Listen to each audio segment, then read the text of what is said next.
Civil services exam को दुनिया में सबसे मुश्किल माना जाता है। इसके लिए लोग सालों तक मेहनत कोचिंग में तैयारी करते हैं, लेकिन कहते हैं कि लगन हो तो बिना संसाधनों के भी मंजिल फतेह की जा सकती है। इसकी मिसाल महाराष्ट्र के बिरदेव डॉन बन गए हैं। जी हाँ, लोक सेवा आयोग परीक्षा, जिसे हम सिविल सर्विसेज भी कहते हैं, इसे पास करना हर किसी का सपना होता है। दुनिया की सबसे मुश्किल परीक्षाओं में शुमार इस परीक्षा में पास करने के लिए युवा सालों तक कोचिंग क्लासेस के चक्कर काट काट कर रात दिन तैयारी करते हैं। इसके बावजूद लाखों में कुछ को ही सफलता मिलती है। इसके बावजूद ये भी सच है कि अगर आप अपना टारगेट तय कर लें तो कोई भी बाधा आपको उसे पार करने से नहीं रोक सकती। ये बात साबित कर दी है एक ऐसे युवा ने जिसके बैकग्राउंड के बारे में जानकर शायद आप भी कह उठेंगे कि उसका ये करना असंभव है।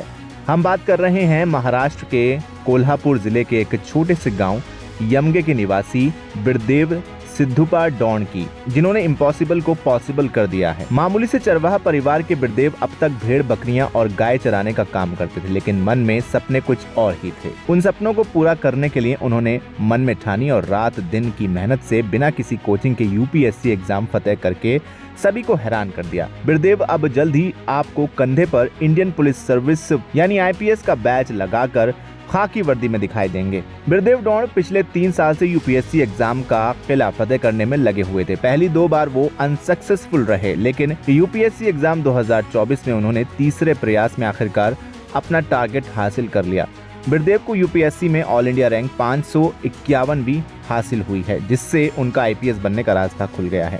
बिरदेव इतनी सादगी से रहते हैं कि जब उनके यूपीएससी पास करने की खबर आई तब भी वो अपने परिवार के साथ जगह जगह घूमकर भेड़ों को चराने का काम कर रहे थे। रिजल्ट के अनाउंसमेंट के वक्त वो बेलगांव जिले के अथड़ी इलाके में भेड़ चरा रहे थे। बिरदेव ने भले ही यूपीएससी एग्जाम जैसा बड़ा किला फतेह कर लिया, लेकिन ये कारनामा उन्होंने एक छोटी सी झोपड़ी में रहकर किया है। इस छोटी सी झोपड़ी में ही उनका पूरा परिवार रहता है, जिसके आसपास उन्होंने भेड़ों को बांधने के लिए बाड़े बना रखे हैं। बिरदेव को कभी किसी बड़े अधिकारी ने यूपीएससी को लेकर गाइडेंस नहीं दी, ना ही उनकी फाइनेंशियल कंडीशन ने उन्हें किसी बड़े शहर में जाकर कोचिंग करने की इजाजत दी। उन्होंने अपनी झोपड़ी में ही अपने दम पर तैयारी की। किताबें भी बहुत ज्यादा थीं, लेकिन 2 बार असफलता के बावजूद मन में नेगेटिव सोच को नहीं आने देने के चलते आखिरकार उन्होंने वो कारनामा कर दिया जो उनके गाँव तो छोड़िए पूरे इलाके में किसी ने नहीं सोचा था। बिरदेव की सफलता की खबर मिलने के बाद उन्हें बधाई देने वालों का घर पर तांता लगा हुआ है। उनके समुदाय के लोग दूर दूर से उनको बधाई देने आ रहे हैं,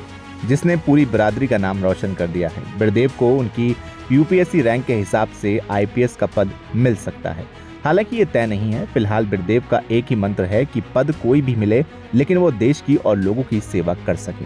इस वीडियो में फिलहाल इतना ही। आप क्या कहेंगे कमेंट सेक्शन में हमें लिखकर जरूर बताएं। वीडियो को लाइक करें, शेयर करें और चैनल को सब्सक्राइब करना बिल्कुल ना भूलें।